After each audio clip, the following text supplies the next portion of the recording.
The sharp sound of Emily Johnson's fingers striking the keyboard broke the silence of the small apartment.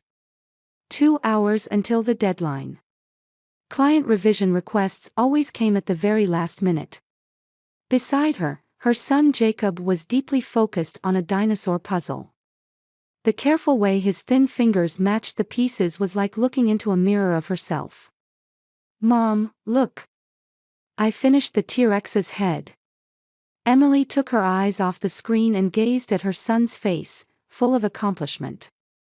Jacob's brown eyes were just like hers. "That's wonderful. Just a bit more and it'll be complete," she smiled, momentarily forgetting the tension of her work. Just then, her smartphone rang. The screen displayed "Mom." Emily sighed and pressed the answer button. "Are you ready for tomorrow? Make sure you put sunscreen on Jacob. If he gets burned like last time, we'll have to take him to the dermatologist again." Carol's voice had that familiar bossy tone mixed in. "Of course I'm ready. I've packed almost everything," Emily answered with a slight frown. "Have you talked to Vanessa? She's preparing matching t-shirts for Ava and Lucas. They'll look good in photos." Emily closed her eyes. "Not yet. I'll contact her today." "Do that. Those children should become closer as cousins. Especially Jacob. I think it would do him good to spend time with more active children." Emily didn't miss the criticism hidden behind those words. Jacob was introverted, preferring to spend time alone or in small groups rather than large ones. To Carol, this seemed like a problem that needed fixing. "Jacob has his own pace, Mom," she answered in a gentle but firm voice. "Anyway, we're meeting at the hotel lobby at 8 a.m. tomorrow, right?" "That's right. Don't be late," Carol added before hanging up. Emily put down her phone and looked at Jacob. He was pretending not to have heard the conversation, but she could see the slight tension in his small shoulders. "Was Grandma worried about me again?" he asked quietly. Emily was sometimes surprised by her son's perceptiveness. "Grandma just makes it her job to worry about everyone," she explained gently. "But don't worry. Tomorrow is going to be a fun day." She really hoped so. The family trip to Universal Studios had been planned months ago as a birthday present for Lucas. And at a bad time for Emily, an urgent conference call request had come in from an important client. Conducting business talk in the middle of Universal Studios was unavoidable. Emily's smartphone rang again. This time it was a message from her sister. "I'll stop by at 6. Lucas wants to see Jacob. Also, let's discuss tomorrow's schedule." Emily replied, "Okay. But I have an important conference call at 2 p.m. tomorrow. It might take about 30 minutes. A reply came immediately, "Don't worry. Mom and I will look after Jacob. You focus on your work." Emily felt grateful but anxious. Carol and Vanessa's idea of looking after usually included criticism of her parenting methods. "Jacob should be more sociable, he should do more physical activities, you're spoiling him too much." Ever since Emily became a single mother, their advice had been constant. She took a small cell phone from the drawer and checked that it was charged. This was Jacob's emergency phone. "Jay, we'll take this with us tomorrow. If anything happens, you can call Mom right away." Jacob nodded with a tense face. "Will I be with Grandma and Aunt Vanessa?" "Just for a little while. Mom will be back quickly." Emily hugged him. "Besides, Ava and Lucas will be there too." "Lucas always takes my toys," Jacob said in a quiet voice. Emily couldn't hide her wry smile. Vanessa prided herself on raising her children perfectly, but from her perspective, her nephew Lucas was simply spoiled. However, for the sake of family peace, she kept this to herself. The doorbell rang, and Emily checked the clock. It was exactly 6 o'clock. Vanessa's punctuality was sometimes convenient. When she opened the door, Vanessa stood there with a perfect blonde ponytail and designer activewear. Behind her, Ava and Lucas lined up wearing matching denim jackets. "Are you ready?" Vanessa's voice rang out brightly. "I can't wait for tomorrow." Emily opened the door wide to welcome her family. With mixed anxiety and anticipation for tomorrow, she prayed silently, "Please, let everything go well." The entrance to Universal Studios in the morning was crowded with weekend visitors. The sun was rising high, and the excited voices and laughter of children filled the air. Emily held Jacob's small hand firmly as she followed Carol and Vanessa's families. "Everyone, let's take a commemorative photo here," Vanessa announced loudly, taking out her smartphone. "Ava, Lucas, come here. Jacob too." As the three children lined up in front of the camera, Jacob looked up at Emily with a slightly nervous expression. She smiled encouragingly and gently pushed his shoulders. "Smile." After taking a series of photos, Vanessa checked the screen and nodded with satisfaction. "Perfect. I can make a great Instagram post." Emily looked at her watch. 10 a.m.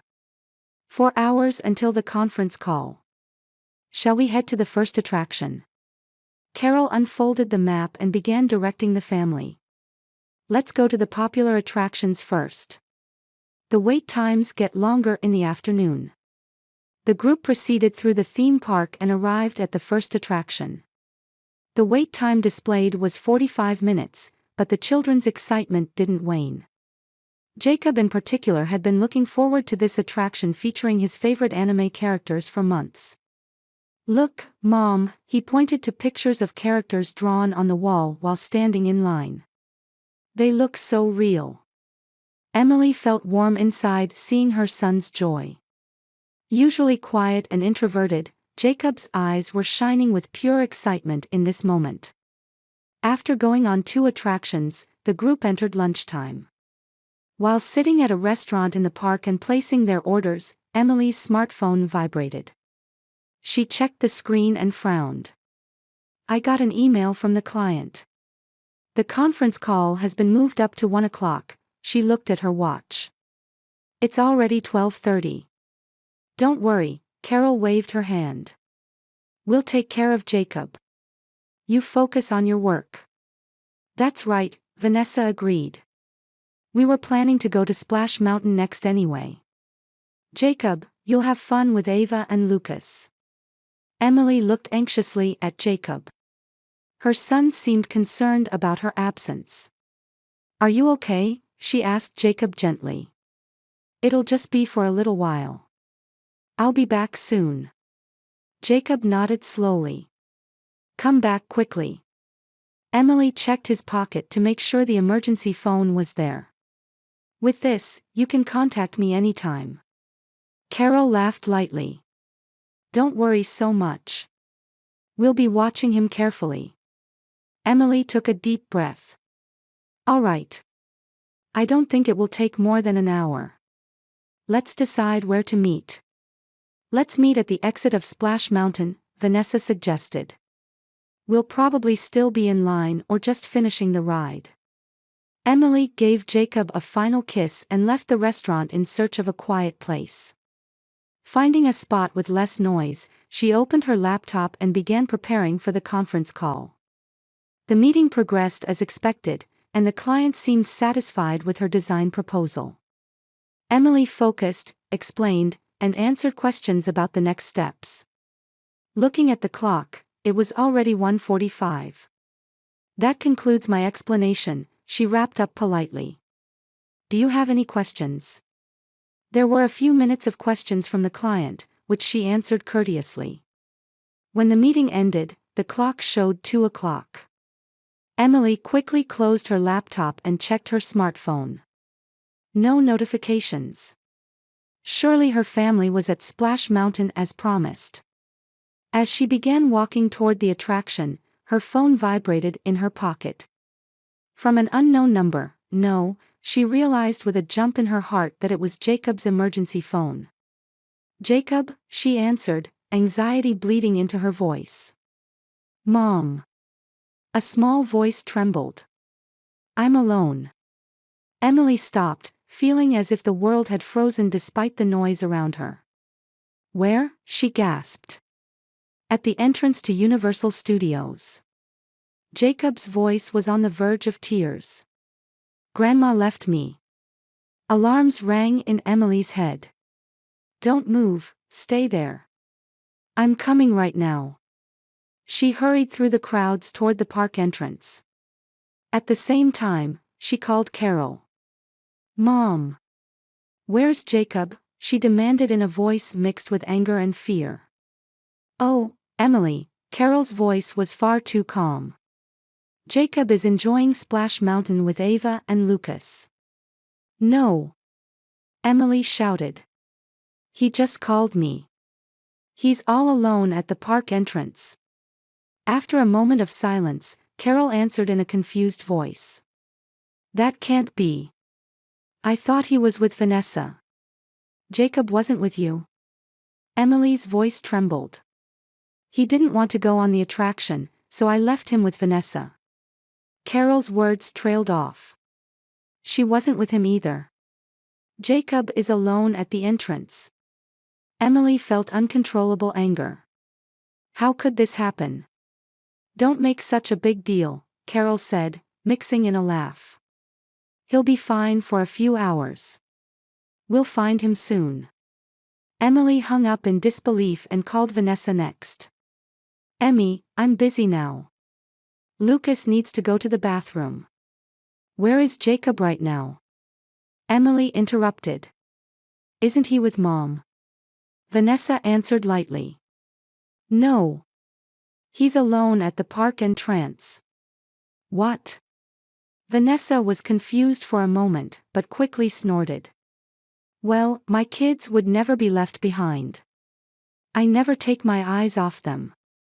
Emily hung up and ran full speed toward the entrance.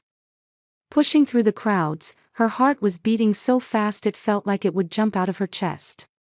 When she finally saw the entrance gates, she spotted a small figure, Jacob sitting on a bench, hugging his knees and crying. Jacob, she cried out, rushing to her son. Jacob looked up, and seeing his mother, immediately stood up and jumped into her arms. Mom, he clung to her, sobbing.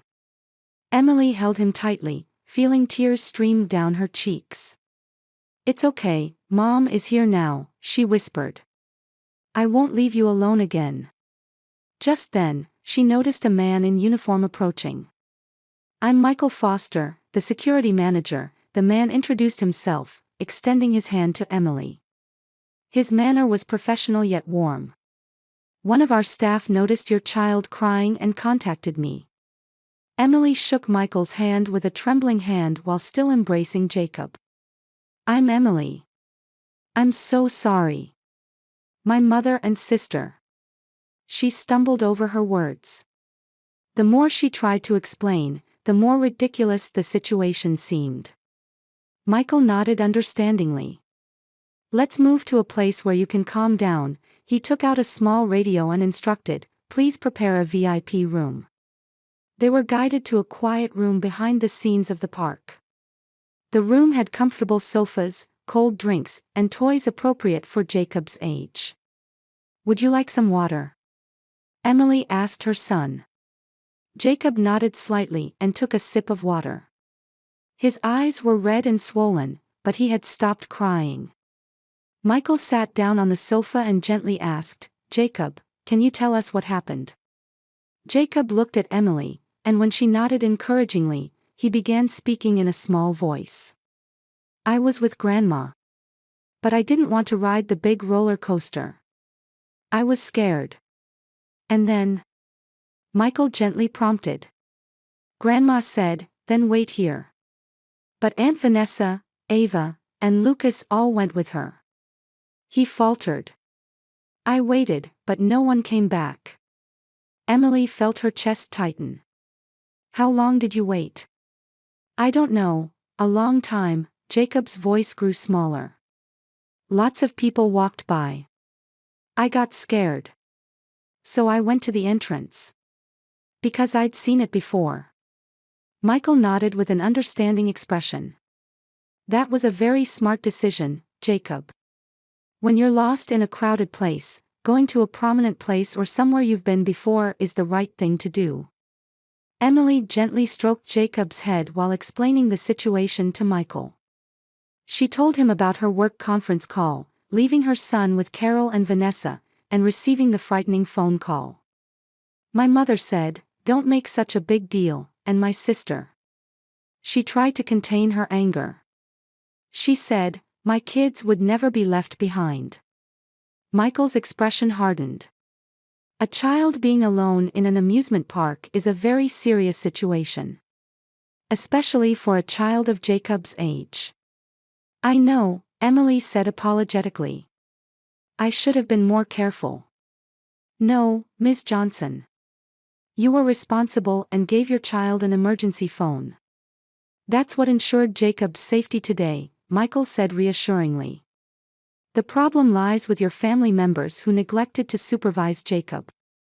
Emily took a deep breath. Finally, she felt she could stop blaming herself. Now, Michael stood up and smiled. I'd like to make up for this unpleasant experience with something special. Jacob looked up with curiosity.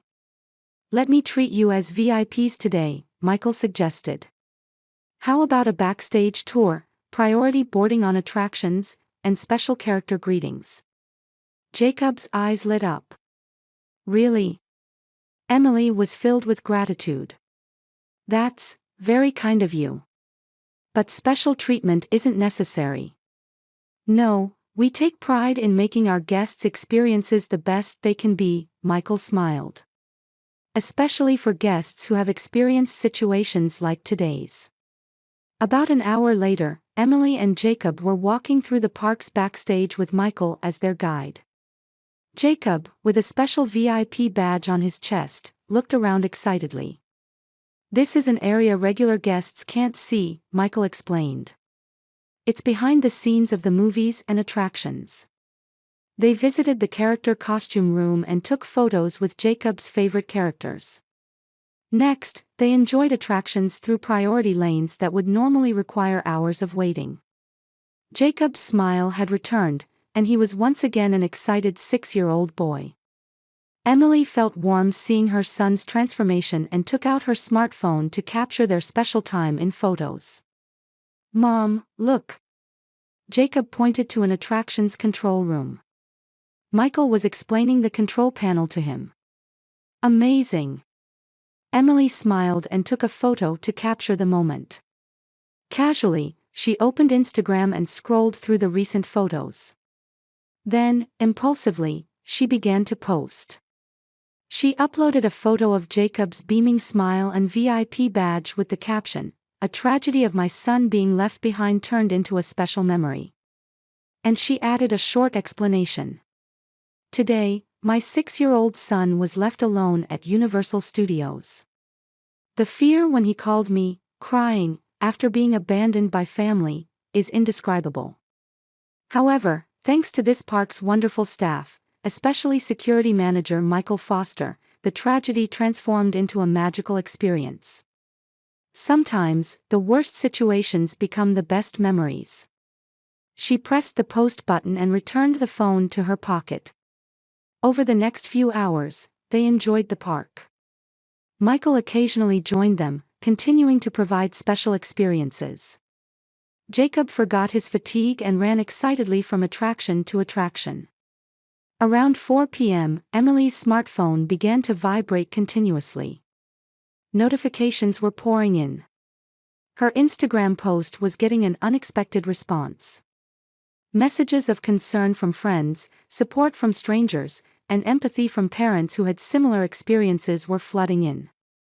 But what surprised her most was that the post had been shared hundreds of times and was beginning to be picked up by local news sites.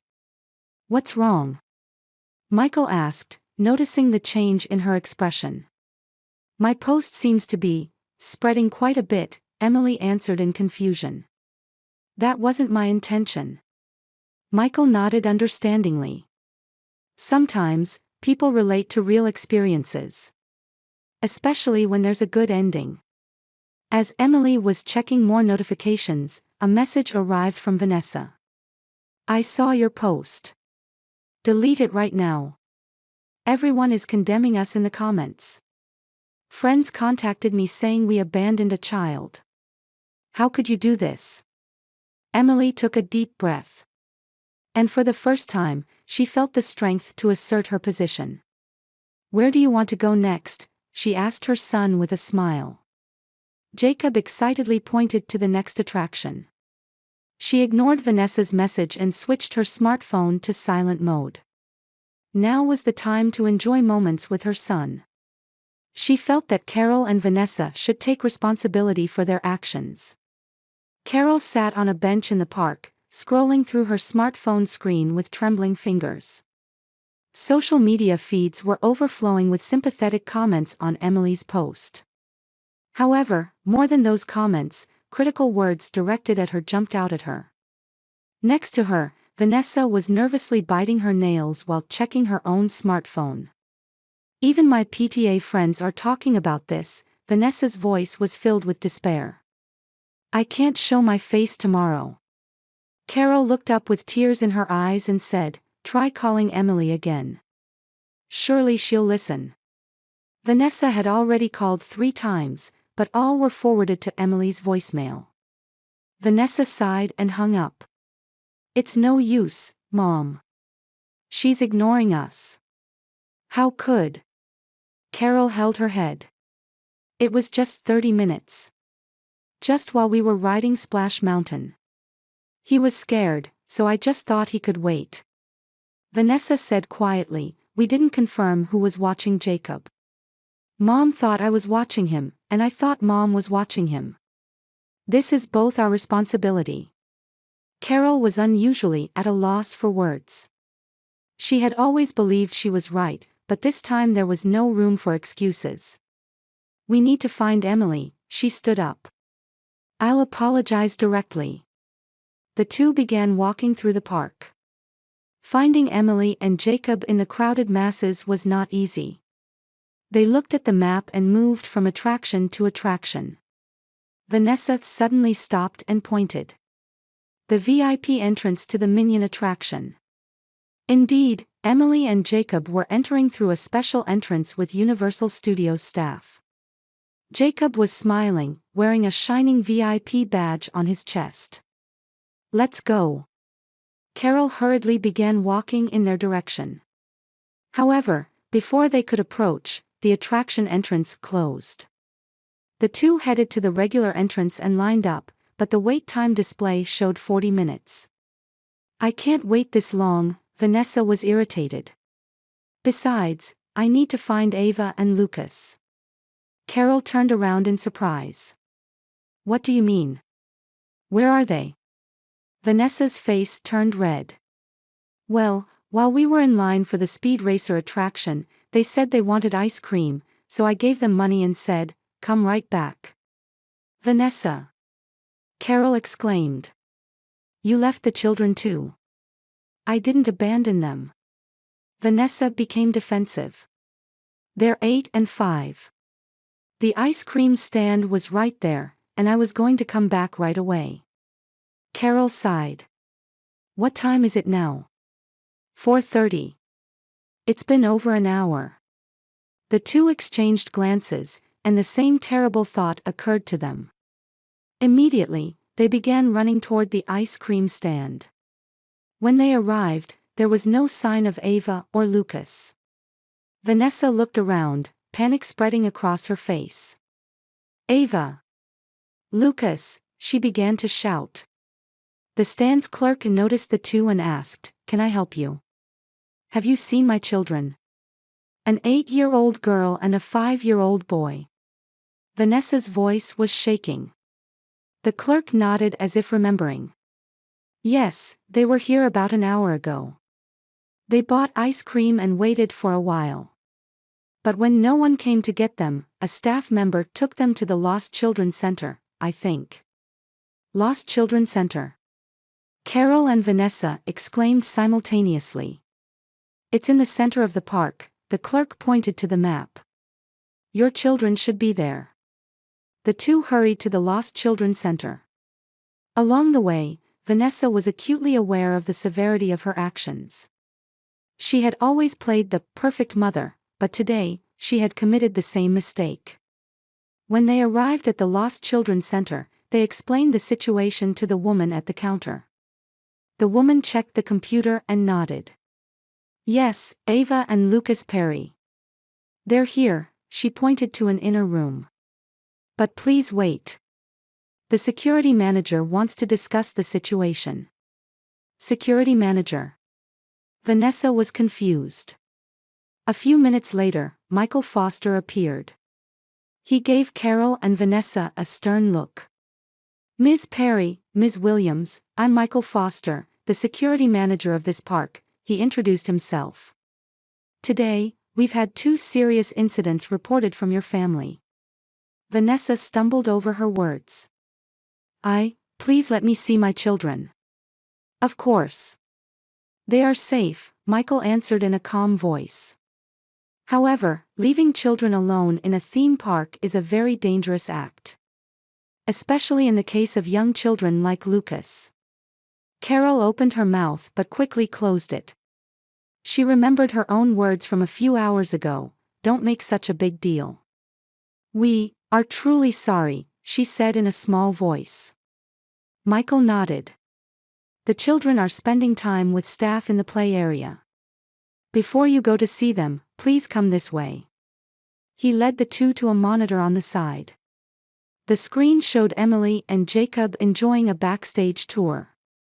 Jacob's face was overflowing with pure joy, and Emily was watching him lovingly. "We're providing Ms. Johnson and Jacob with a special VIP experience," Michael explained. "We want them to create good memories after experiencing unnecessary trauma today." Carol and Vanessa silently stared at the screen. There was an image of Emily and Jacob they had never seen before, a mother and child completely happy in their own world. "Are they looking for us?" Vanessa asked in a small voice. Michael smiled gently. "No. They are enjoying this special time now." Carol said with tears in her eyes, "Emily is a wonderful mother. I underestimated her." Vanessa nodded too. Her image of being a perfect mother had completely crumbled today. "Shall we go see your children now?" Michael urged the two. When they entered the play area, Ava and Lucas came running. Vanessa knelt and hugged them tightly. "I'm sorry. Mommy was wrong," she said tearfully. "Mom, where did you go?" "I was scared," Lucas said in a small voice. Ava looked at her mother from a slight distance. "The park lady taught us that if we get lost, we should look for an adult or talk to someone in uniform." "What happened to Jacob?"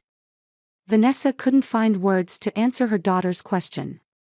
Carol intervened, explaining, "Jacob is with his mom. We'll go see them later." Michael approached Carol and Vanessa and quietly said, "Emily and Jacob will be waiting at the park exit at 6 o'clock. If you want to meet them, you should go there." The two expressed their gratitude and left the play area with the children. "Mom, what should we do?" Vanessa asked. Carol took a deep breath. "We'll meet Emily and apologize sincerely. That's the only thing we can do." Vanessa nodded. She noticed for the first time today that her mother seemed so weak. And she had to admit that she herself was just as weak. The two held the children's hands and began walking toward the park exit. "So when I put gummy bears on the pizza," Lucas frowned and said, "Yuck." Vanessa concluded her story with a laugh. Everyone around the table laughed. Emily's apartment dining table had become the place for weekly Sunday family gatherings since the incident at Universal Studios 3 months ago. "Mom, can you tell me about that day?" Jacob asked Emily. "How did you meet Michael?" Emily gently stroked her son's hair. "Because you bravely called me. That day, Michael became everyone's hero." Carol smiled quietly while holding her coffee cup. Since she began counseling to repair her relationship with her grandson, she had gradually changed. There were no longer critical words, instead, support and affection characterized her attitude. Since then, Jacob has enjoyed going to the museum with me, Carol said gently. Last week, we saw a dinosaur exhibit. It was so much fun. Jacob's eyes sparkled. Grandma memorized all the dinosaur names. Emily was grateful for the new relationship with her mother. Carol no longer criticized her parenting, instead, she had come to recognize and respect her strength. Vanessa had also changed significantly. Shedding the mask of the perfect mother, she had become more honest and humble.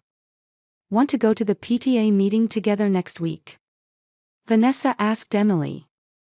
I'd like you to see my presentation on learning from parenting failures. Emily nodded happily. I'd love to. After the meal, as the children began playing games in the living room, the doorbell rang. When Emily opened it, Michael Foster stood there with a bouquet of flowers. Sorry I'm late, he smiled. Work ran long. Since that day, Michael had become part of Emily's life. What started as just friendship had gradually deepened, and now they were dating several times a week. Mom, Michael is here. Jacob came running and jumped into Michael's arms. He genuinely adored his hero. Hey, champion, Michael greeted Jacob with a high five. Emily felt her heart warm at this sight. She never imagined that the tragic event of that day would bring so many blessings. Family bonds had been repaired and grown even stronger.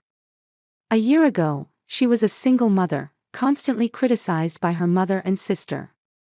Now she was part of a family that respected and supported each other. Now, it's dessert time, she announced, bringing a chocolate cake from the kitchen.